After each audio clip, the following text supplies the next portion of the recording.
Yeah, first of all, I'd like to thank Bill Guerin, Matt Hendricks, the entire Minnesota Wild organization for trusting me with this opportunity. My family and I are super excited to get going. A lot of work ahead in terms of preparing for the season, and we're embracing that. Super lucky to be a part of this organization again, having gone through here as a player as well. Obviously, there's a little bit of benefit of familiarity there. But we're really excited to dig into the development and everything we have going down there in Iowa. So I'll open up to questions at this point, should you guys have any. You're one of the rare guys who's played for the Chops and the Iowa Wild. What's it like going back to Des Moines, and what do you remember about being a player there? Well, we're super excited. I have a lot of fond memories from playing there, both stints playing there. So starting my career playing for the Iowa Chops when Anaheim was there. And then coming back later on, I believe it was in 14-15, if I'm not mistaken, that I was up and down between here and there. But a lot of really good memories from Iowa. Fortunate as well that my wife loves the Midwest. She's a California girl, but she's dug right into the cross-country skiing and everything that comes with the Midwest. So from a family perspective, we're super excited to get going. And like I said, a lot of fond memories from the area. How did this opportunity come about for you? Like, were you looking for head coaching jobs as you were in Coachella for a while, or something where it kind of caught you by surprise when they reached out, or kind of how was? For me, more probably looking at, I think the timing is right, but the fit for me is the biggest thing. When I look at this organization top to bottom, people in different areas that I've got to know over the years, obviously with being in Minnesota quite often, every off season we've been back. And so I've got to know a lot of the people in the organization, and I know that they're great people. I know that they want to win, and I see the trajectory of that going in the right direction. That's what makes it ultimately super attractive for me. What do you make of the team that you're inheriting and just some of the young prospects that will probably be under your guidance next year? I like the team. I see no reason why we can't compete in Des Moines and bring playoff hockey back to Des Moines. That's going to be one of our goals going forward. And, it starts with our process, and I think we have to be patient with that process. But I am super excited about a lot of the young prospects that we have coming in, and some of the guys who have been down in Iowa who I think can take a step with their game. So a lot of different factors that go into it, but again, just can't explain enough how excited we are to get after it.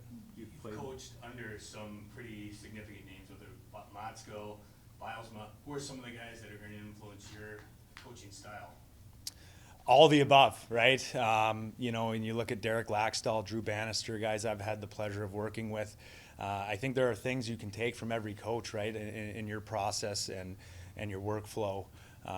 Looking at how they conduct themselves in those situations, it's been a great opportunity for me to learn and to get me ready for this opportunity. So, big thanks to them as well. There are still a lot of coaches that are, I played for in the past. I was just talking with Dan Bilesma the other day, so guys I worked with as well that continue to help me. And so I have a lot of great people around me in my own circle, but I'm excited to add this to my circle as well and work with these tremendous people. How would you describe your coaching style? My coaching style, I want to have a focus on development, but I want to have a standard that we're going to win. Right, and so the expectation needs to be there that we're going to have a winning culture in Iowa. And like I said, I think we need to be patient with that process. We can't expect that to come to fruition right away. But if we take the right steps, I'm confident in watching the groups that I've worked with in the American League that will work. I think we have the right pieces there. I've got to know some of these young guys already this morning, talking with them around the room here. Just a tremendous group of people, and I couldn't be more excited to get going. How important is winning to development, you think? I know it's hard at the level with call-ups and injuries like that, but how important is that, you think, in seeing guys, prospects go? It's huge, and that's really the focal point of the American Hockey League, right? And I think the American Hockey League is in place to develop players who can impact winning at the NHL level.